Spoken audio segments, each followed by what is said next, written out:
the Southshore Residents Association. Okay. I can't see Bill Simpson in the room, so somebody else is going to appear on his behalf. We've had lots of different faces turn up with different names attached to the submission. But you're most welcome. Thank you. Good afternoon. Linda Burdekin from the Southshore Residents Association in Bill's absence, and assisted by Paul Worthington. Hi. So,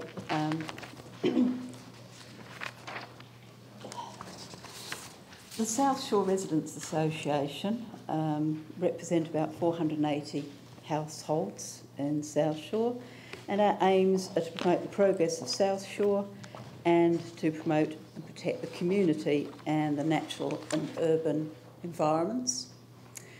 And so everything that we are discussing has this in mind, to support our community and the environment that we live in.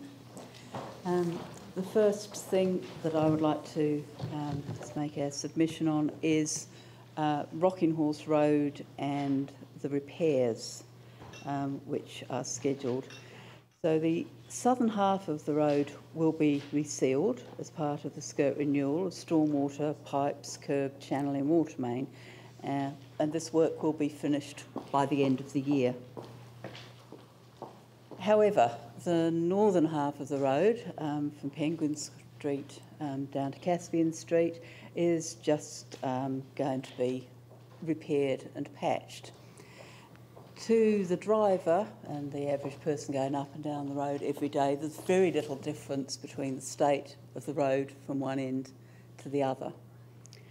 There are a lot of raised manhole access types, dips and bumps from earthquake subsidence, and this is a continuing issue, and someone does come along and fill it all in, and it's nice for a few days, and some heavy vehicles go under it and it subsides again. Trucks and buses are the biggest concern for us, being larger, heavier vehicles. When they travel down the street at about 30k, it doesn't cause too much of a problem. When you're at 50k, the shaking and rattling is absolutely horrendous.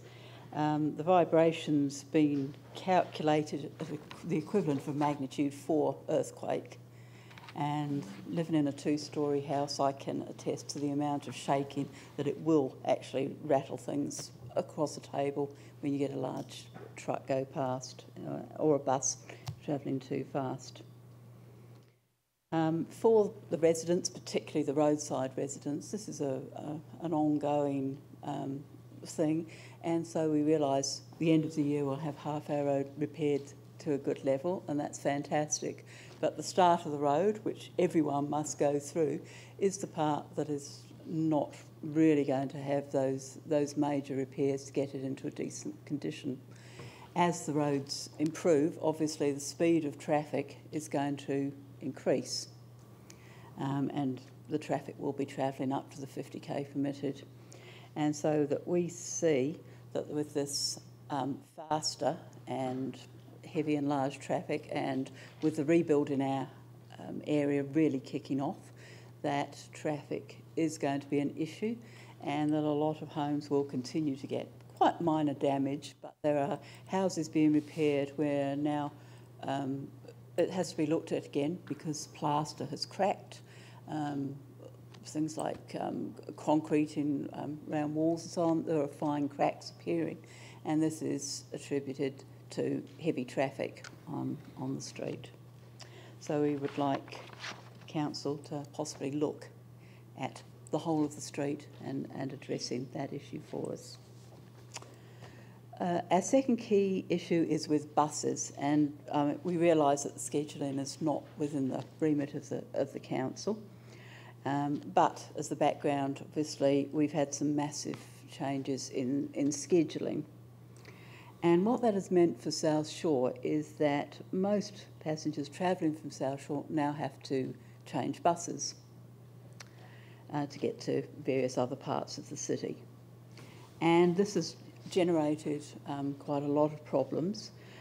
Passengers obviously have to wait for their connecting buses, and they are waiting in an area, for those of you aware of the area, outside a liquor store, and a large liquor store. It's a pretty open area. It's open to the elements. Where there are demolished sites, we have dust, the wind just cutting through. It's not a desirable place to have to stand. It's not great in the summer, and in the winter and rain it's going to be pretty unbearable. There's one bus shelter which you might get 4 or 5 people in if you're lucky. The other issue is that to connect to the yellow line buses, people have to walk about 150 metres round the corner on pretty indifferent pavements and roading, and again very little in the way of shelter. And so what we are asking is that the council look quite seriously at what kind of facilities in terms of security, lighting and a degree of shelter. I mean, obviously a small bus exchange would be fantastic. The reality is anything could actually help alleviate these problems for people.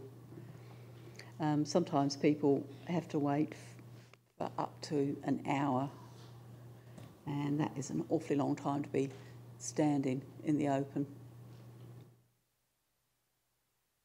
Our third item is a proposal to put in a tidal barrier. Now, we don't know a great deal about this proposal, and it has appeared, but this would affect Southshore enormously, and obviously across to the Sumner side of the estuary. Our concern, obviously, about construction phase and our road-in issues again, service in traffic and so on, and the key thing, the environment. And the Knox report in the late 60s, early 70s had suggested that a tidal barrier was not suitable because of the danger to the environment and some considerable risks. So this concept has already been rejected because of negative effects to the estuary. And this is a key reason why myself and most people actually live at Southshore, is that estuary environment, and we're very keen to protect it and make sure that it exists for the whole of Christchurch. We're interested perhaps in looking at moving that tidal barrier similar to the Woolston cut gates, perhaps up to Bridge Street, perhaps further up the Avon. And what we're really asking is that at a feasibility stage that we actually are allowed to be really involved in this process, and that it be notified to us if this is something that will go ahead. That's our presentation. If you have any questions, thank you. Yeah, thank you. Two quick questions, hopefully. One is, we hear that people have been asking for a tidal barrage, but I haven't heard anyone. Have you? Do you know anyone that supports the tidal barrage? No. Okay. Second question is, how do you know that the streets in your area aren't going to be fixed? We have been told that currently we have a repair program, which is the end of the speed back to Penguin Street, and that is in a program which will be completed by the end of the year. We have all the listed works that will be done with it, but we have been told that the Penguin Street to Caspian Street is repair only, as in patching up to make it tidy, and not the full reconstruction. Right. So do you think it would be useful for us as a council to get a map of where the repairs were happening and what repairs when? Because you're like the third submitter that's come and told us about things that aren't going to be done, but I don't know how anyone through this process could look at our long-term plan and say, my street's not on the list, or my street is on the list and it's in this year or this time frame. Right. This was advised by Skirt to all the residents in Southshore. Right. Thank you, Linda. I just on the feasibility study thing. It's a pre-feasibility piece of work that's currently being done and will come to council soon. Right. But look, I just wanted to ask you about issues like the bus shelters, for example. I just wondered, have you taken those to the community board already? Those have been mentioned in... It was supposed to be on the whole interchange is supposed to go into New Brighton ages ago.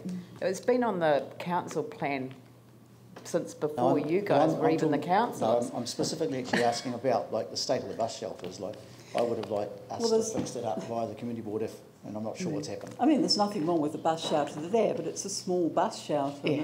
and it's not suitable. The truth is that it's the end of a line, but now it's even worse because the Southshore residents have to get off the bus and there is nothing to transfer under.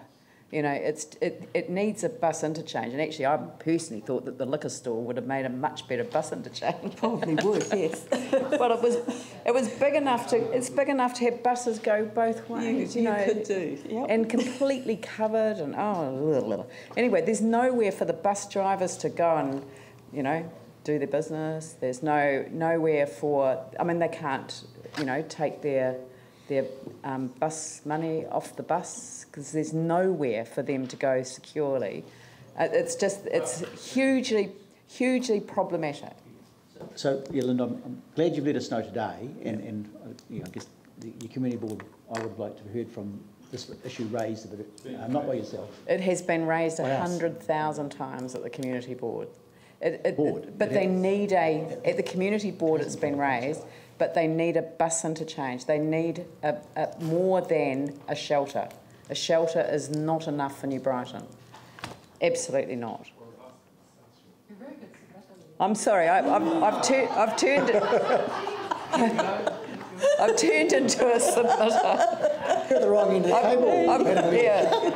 I've been submitting on the bus, on the bike on the Summit Road as well. Well, you know, anyway, I'm sure that would assist you, wouldn't it? It would be marvellous. Right. Thank you very much. Thank you very much, and give Bill my regards, won't you? Thank you.